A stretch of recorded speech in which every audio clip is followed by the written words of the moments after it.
నన్ను దొంగ దెబ్బ తీయనీకి చూస్తున్నానంటే ఆయన ముఖ్యమంత్రి పదవి ఊడిపోతుందా ఏమన్నా ఈ పార్లమెంట్లో ఆయన గెలవకపోతే ఆయన ముఖ్యమంత్రి పదవి అయినా ఊడిపోతుందా? ప్రజలు ఎమ్మెల్యే ఎలక్షన్లప్పుడే డిసైడ్ అయిపోయినరు. పార్లమెంట్ ఎన్నికల్లో ఈ దేశానికి నరేంద్ర మోదీ గారు ప్రధానమంత్రి కావాలి, మేము బీజేపీకి ఓటేస్తాము, రేపు పార్లమెంట్ ఎన్నికలు ప్రజలు డిసైడ్ అయిపోయినరు. ఈరోజు మిమ్మల్ని చూసి ఓటేయలేదు, కేసీఆర్ మీద వ్యతిరేకతతో మీకు ఓటేసిండు. మీరు వాపును చూసి బలుపు అనుకోకండి, వాపును చూసి బలుపు అనుకుంటున్నారు మీరు కాంగ్రెస్లో ఉన్నటువంటి నాయకులు. ఇంకా మాట్లాడతాడు ఆయన, సొంత జిల్లాలో రాజకీయంగా బలహీనం చేస్తే దీన్ని చూపించి రాష్ట్రమంతా తిట్టుకుంటూ తిరగవచ్చని కుమ్ముక్కైందట. అయా టీఆర్ఎస్ పార్టీతో కుమ్ముక్కైంది మీరు కుమ్ముక్కయ్యే కదా, డ్రామా ఆడే కదా. ఎవరు తవ్వుకున్న గుంతలే వాళ్ళే పడినట్టు బీఆర్ఎస్ వాళ్ళు గుంతలు పడినరు. భారతీయ జనతా పార్టీ బలంగా పుంజుకుంటుంది తెలంగాణలని ఒక డ్రామా చేసిండ్రు. కాంగ్రెస్ పార్టీ లేస్తుందని మీడియాల ద్వారా రాపించి కర్ణాటకలో వచ్చింది, ఇక్కడ అయిపోయింది, వచ్చేస్తుందని డ్రామా చేపించి రాపించింది నువ్వే కదా. ఈ డ్రామా రావులే కదా రాపించింది మీడియాలలో పెద్ద ఎత్తున. మీరు తవ్వుకున్న గుంతల మీరు పడినరు. బీజేపీ ఒకటే, బీఆర్ఎస్ ఒకటే చెప్పించి భారతీయ జనతా పార్టీని తగ్గించాలని మీరు ప్రయత్నం చేసిండ్రు. ఇక దాన్ని అందుకొని కాంగ్రెస్ పార్టీ దాని ప్రయత్నాల్లో ఎక్కడో మూలకున్న కాంగ్రెస్ పార్టీ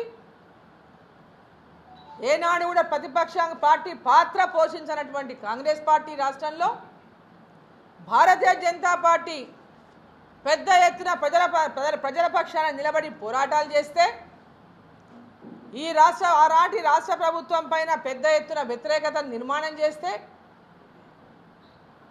కేసీఆర్ అబద్ధాలు చెప్పి అధికారంలోకి వచ్చి మేము ఆయన కంటే మించి అబద్ధాలు చెప్పి అధికారంలోకి ఎట్లయినా రావాలని 6 గ్యారంటీలని చెప్పి మోసం చేసి అధికారంలోకి వచ్చి మీరు అన్నీ చేసినా కూడా బోటాబోటి ఓట్లతోనే మీరు బయటపడ్డారు, సీట్లతోనే బయటపడ్డారు. మరి ఈ అభద్రతాభావం మీకు ఎందుకు వెంటాడుతూ ఉన్నది? వీళ్ళకంతా కూడా ఒక అభద్రతాభావం వెంటాడుతూ ఉంది ముఖ్యమంత్రి గారికి కానీ కాంగ్రెస్ పార్టీకి కానీ. ఆ అభద్రతాభావంతోనే నోటికి వచ్చినట్లా మాట్లాడుతూ ఉన్నారు. రేవంత్ రెడ్డి గారిని నేను వాస్తవంగా రాజకీయంగానే పార్టీల పరంగా భారతీయ జనతా పార్టీ ఏం చేసిందో, కాంగ్రెస్ పార్టీ ఏం చేసిందో చెప్పుకుంటూ ప్రజల్ని మేము ఓట్లు అడుగుతూ ఉన్నాం.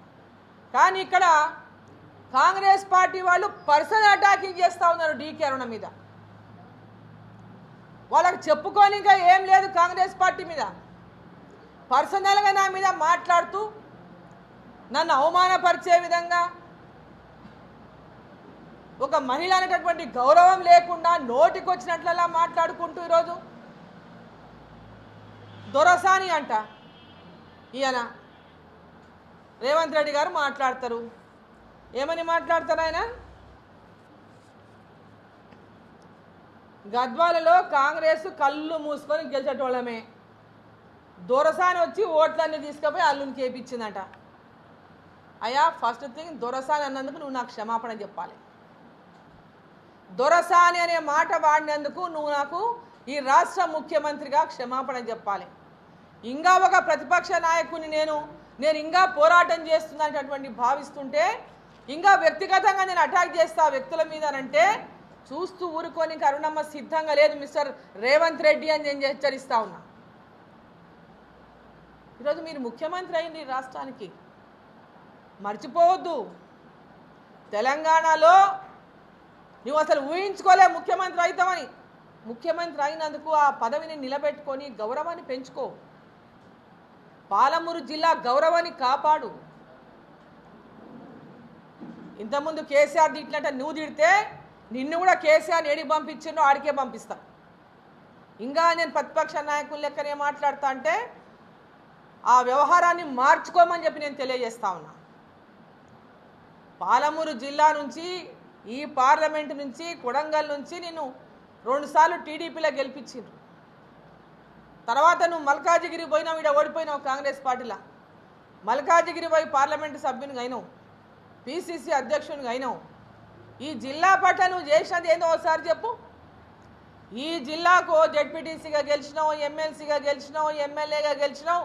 మరి ఈ జిల్లా లోపల ఈ జిల్లా ప్రజానీకానికి, రైతాంగానికి నువ్వు చేసిన పోరాటాలు ఏంది, నువ్వు సాధించిన సాధన ఏంది, నువ్వు ఏ ప్రజలతో మమేకమై తిరిగినావు, ఈ జిల్లాలో ఏ రైతులకు సేవ చేసినావు, ఏ రైతుల కోసం నువ్వు పోరాటాలు చేసినావు, ఏ ప్రజల సమస్యల మీద నువ్వు పోరాటాలు చేసినావు చెప్పు జరా. నువ్వు చేసినావా, నీ అభ్యర్థి చేసిండా, ఏం చేసిండు మీరు? అరుణమ్మని పేరు నోరెత్తే అర్హత కూడా మీకు ఎవరికి లేదు. డీకే అరుణమ్మ పేరు తీసే అర్హత కూడా మీకు లేదు. ఏం మాట్లాడుతున్నారు మీరు? దొరసాని, ఆసాని, ఈసాని, ఇది మర్యాదనా?